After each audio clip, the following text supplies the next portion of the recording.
Mga totoong kwento na kababalaghan.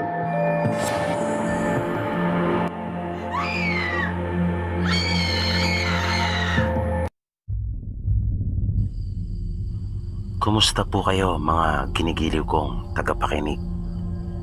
Muli po ay narito tayo para sa isa na namang kwento ng kababalaghan.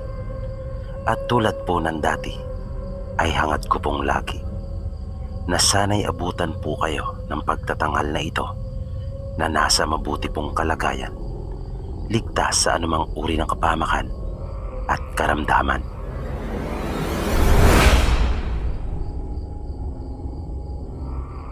Ito na po Sir PB yung karugtong ng kwento tungkol sa mga karanasan at pakikipagsapalaran ng aking lolo na si Juanito. Matapos nga po yung kanyang naging pakikipagharap sa mga tigbaylo, ay nasundan pa ang kanyang mga nakakatakot na engkwentro sa mga aswang. Ayon kay lolo, naimbitan sila minsan ng kanyang kaibigan na si Buboy. Hindi noon nakasama si Fredo dahil sa may mahalagang lakad ito.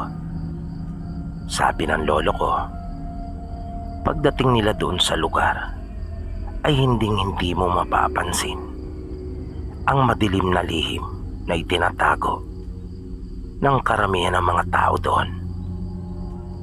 Bawat kasi makasalubong nila ay may mga ngiti sa kanilang mga labi at bakas ang kasiyahan sa kanila dahil sa selebrasyon na kanilang idinaraos. Nang papunta na sila mismo doon sa bahay kung saan sila inimbitahan, ay masayang masaya yung kasama nila na nagkwento kung gaano kagarbo ang magaganap na handaan. Sabi pa nito, maswerte sila Juanito dahil sa nagpaunlak sila sa paanyaya nito. Nang dumating sila doon sa bahay na kanilang pupuntahan, ay napansin nilang abalang-abala yung mga taong naroon. Halos lahat ay hindi magkanda o gaga sa kanilang mga ginagawa. Pero may mga luto ng pagkain, kung kaya pinaupo na sila sa isang mahabang mesa at hinainan na silang dalawa ni Buboy. Kasabay nila ang ilang mga naroon na sa palagay ni Juanito ay mga kaanak at kaibigan nung nagdala sa kanila doon, na sinabayan din sila nito sa pagkain. Naging maingat naman sila Juanito. Hindi talaga sila kumain hanggat hindi kakain yung nagkumbida sa kanila. At nang kumakain na nga sila, kung saan ito dumadampot ay doon rin sila kumukuha ng pagkain. Pagkatapos noon ay niyaya na sila nito sa isang umpukan at ipinakilala sila sa kanilang mga kaharap. Tama nga si Juanito, halos mga kaanak niya ang mga iyon at mga kaibigan. Nang mga mag-aalas 3 na ng hapon ay sinubukan nila Juanito na magpaalam sa kanilang kakilala na uuwi na sila, pagkat iyon na ang huling daraan na pampasaherong sasakyan. Pero pinakiusapan sila nito na doon na lamang matulog at sa kinabukasan na lang umuwi. Dahil sa wala pa umano ang pinakatampok ng kasiyahan, dagdag na sabi pa nito, ay pagbigyan na nila ito dahil minsan lang naman mangyayari ang mga ganong pagkakataon. Kaya wala nang nagawa pa sila Juanito kundi ang muli itong paunlakan sa kanyang paanyaya na sa kinabukasan na sila umuwi. Nang mga bandang alas 8 na ng gabi ay nagsimula na rin yung programa. Iyon pala ang pinakatampok ng gabing iyon. Sa kanilang mga magkakamag-anak at magkakaibigang naroon, nagkaroon ng kantahan at sayawan. Nanatili lang naman sila Juanito sa kanilang kinauupuan habang pinapanood yung mga nagtatanghal. Aliw na aliw si Buboy sa kanyang panonood. Nang bigla na lang tumayo si Roldan at lumapit kay Juanito. Si Roldan yung kaibigan nila na nagdala sa kanila doon. Pagkalapit nito kay Juanito ay may ibinulong ito sa kanya na hindi naman na ikinagulat iyon ni Juanito, pagkat kanina pa pala niya napapansin at pinagmamasdan niya ang mga ito dahil sa may naramdaman na siyang kakaiba. Nagpatuloy yung programa, pero nagpatuloy din yung pagdami ng mga tao na nung huli nga ay tila sila Roldan pa kasama ng mga kaanak at kaibigan nito ang nailang sa mga taong nagsidatingan at nakipagsayahan doon kahit hindi naman sila mga kinumbida. Pero pinabayaan na lamang nila ang mga ito para maiwasan ang gulo. Ngunit dumating na nga yung sandali na kinakatakutan ni Roldan.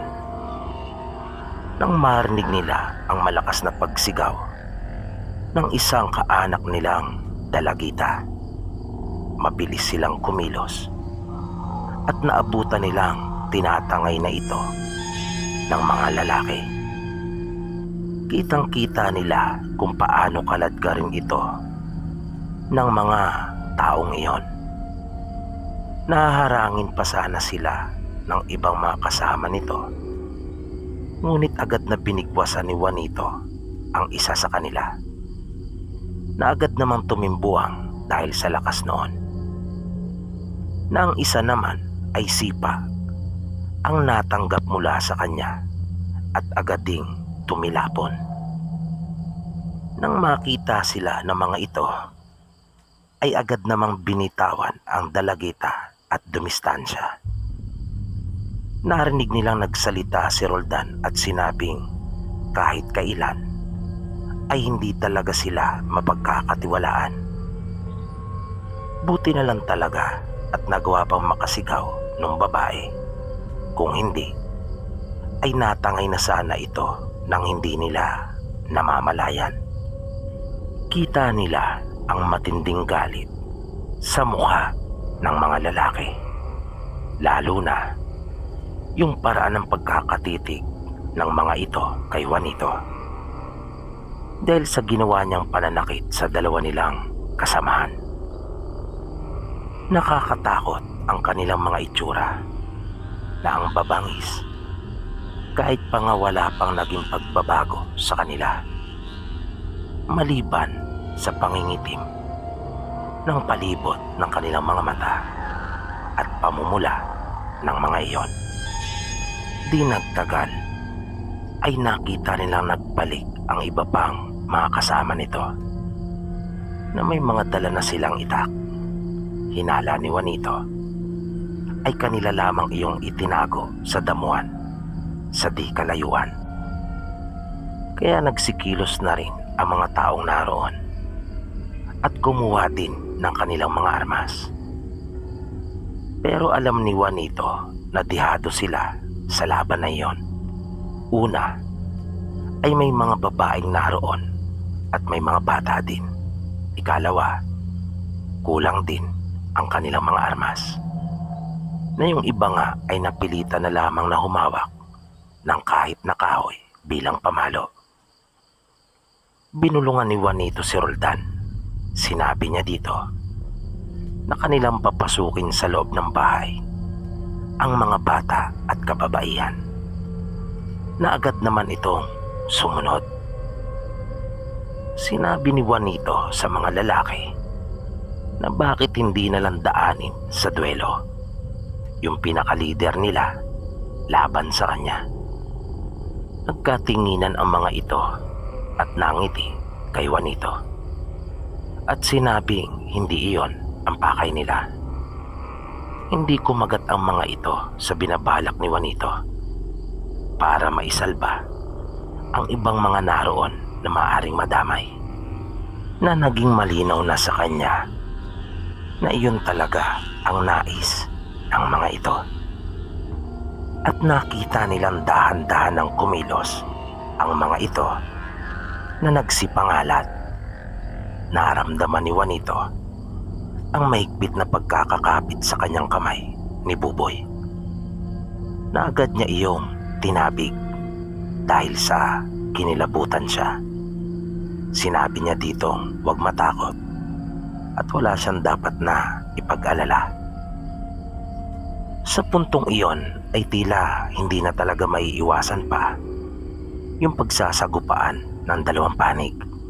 Sabi ng lolo ko, nanalangin na lamang siya nung sandaling iyon at kanya na lang ipinaubaya ang lahat sa itaas.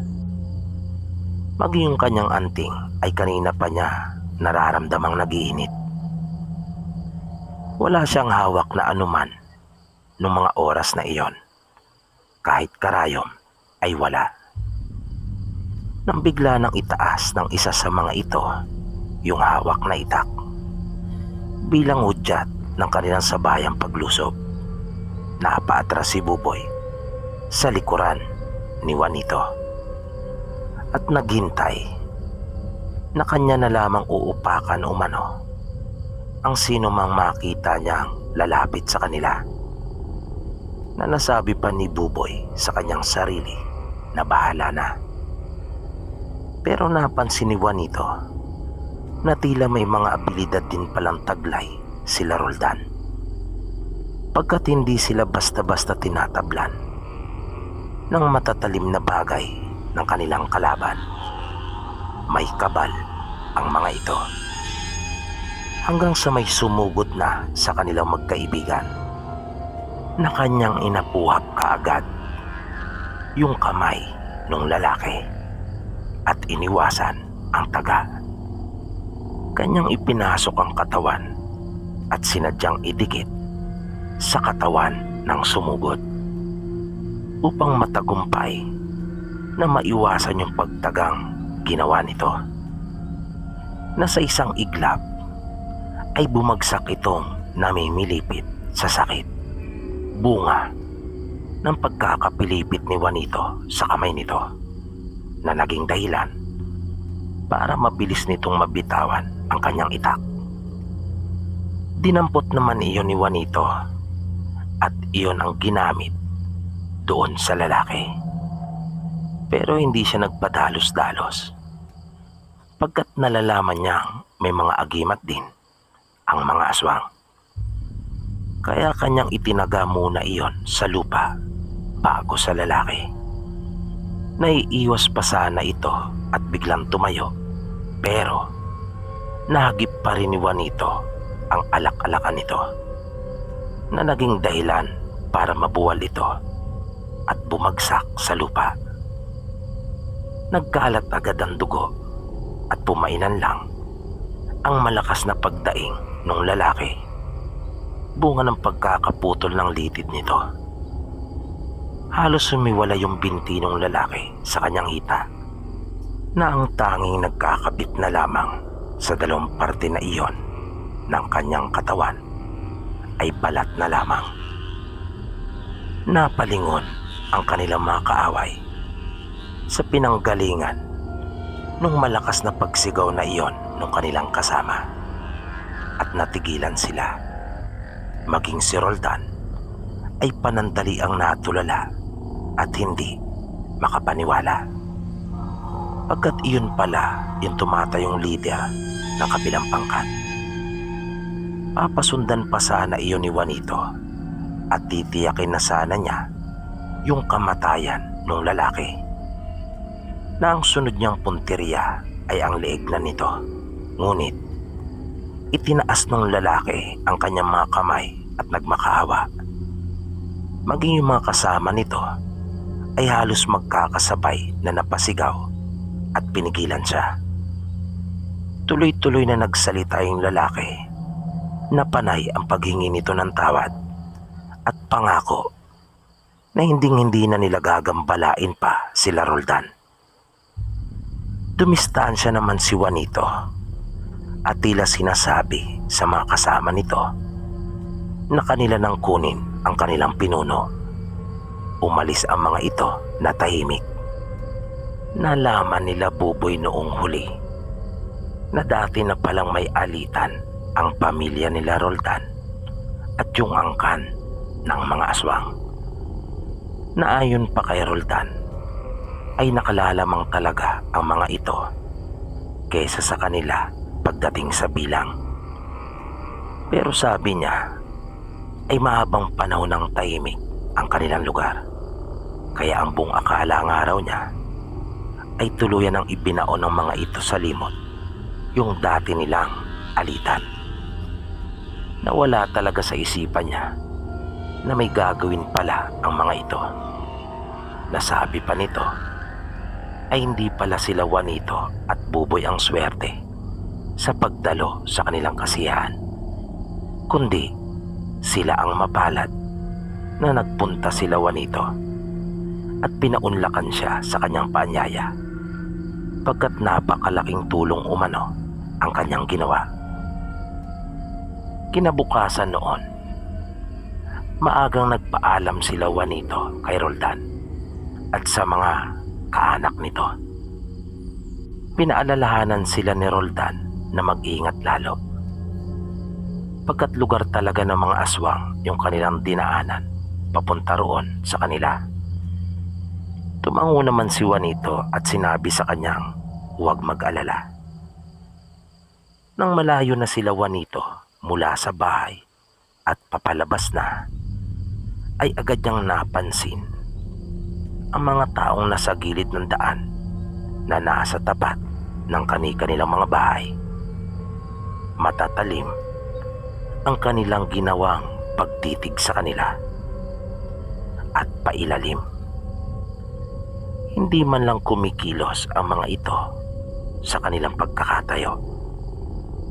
At habang binabaybay nila ang daan, ay nakita nilang unti-unti pang mas lumalapit ang mga ito sa kanilang dinaraanan. Kaya huminto si Juanito na agad na namang napahawak si Buboy sa kanyang mga kamay at halos ayaw ihiwalay ang kanyang katawan. At tinarangan na ng iba sa mga ito ang kanilang daraanan. Ilang sandali lang ay napalibutan na sila ng mga ito. Maya-maya pa ay biglang nagbigay daan ang ilan sa kanila at nakita nila ang isang lalaki. Pamilyar sa kanila iyon. Ngunit humanga si Juanito pagkat naibalik ang paa nito. Pero may benda pa. Ngunit maayos namang nakapaglalakad. Nung nasa harap na niya ito ay sinabi niyang makikiraan lang sana silang magkaibigan. Mabilis na tumugon yung lalaki at magilim na sinabing oo naman, walang problema. At gusto lamang daw nito magpasalamat 10 ng kanyang mga kaanak at kasama dahil sa pagbibigay ni Juanito sa kanya ng isa pang pagkakataon. Medyo nakahinga silang dalawa ni Buboy ng maluwag nang kanilang marinig iyon at nakita niyang inilahat ng lalaki yung kanyang kamay. Kinamayan naman ito ni Juanito sabay banggit ng kanyang pangalan at agad na sinabi nito sa kanyang mga kasama na paraanin ang kanilang mga bagong kaibigan na bago pa sila tuluyang makalayo ay narinig pa nila itong nagsabi na hanggang sa muli nilang pagkikita. Kumaway lang naman si Juanito habang nakatalikod sa kanila at patuloy na naglalakad. Hanggang dito na lang po, Sir Pipi, ang kwento ng lolo ko. Marami pa po sana. Kaya lang magiging busy po kasi ako nito mga darating na linggo. Maraming salamat po kung inyong mai-ere ito. Maghihintay po ako kahit matagal. Gusto ko lang itong ialay sa namayapa kong lolo. Napakabait po kasi niya. Namatay po siya sa edad na 103. Marami po siyang natulungan tao at magaling po siyang manggagamot na hindi rin po nagpapabayad at tumatanggap ng anumang donasyon. Muli po, Sir PB, marami pong salamat. At dito po nagtatapos ang kwentong itinampok natin para sa araw na ito. Muli, sana po ay inyong nagustuhan at naway patuloy nyo pang subaybayan ang mga susunod pa po nating kwento dito lamang sa Mga Totoong Kwento ng Kababalagan. Binabati din po natin ang lahat ng ating mga silent listeners, mga kababayang OFW at Marino sa buong mundo. Mabuhay po kayong lahat. Maraming salamat po at hanggang sa muli.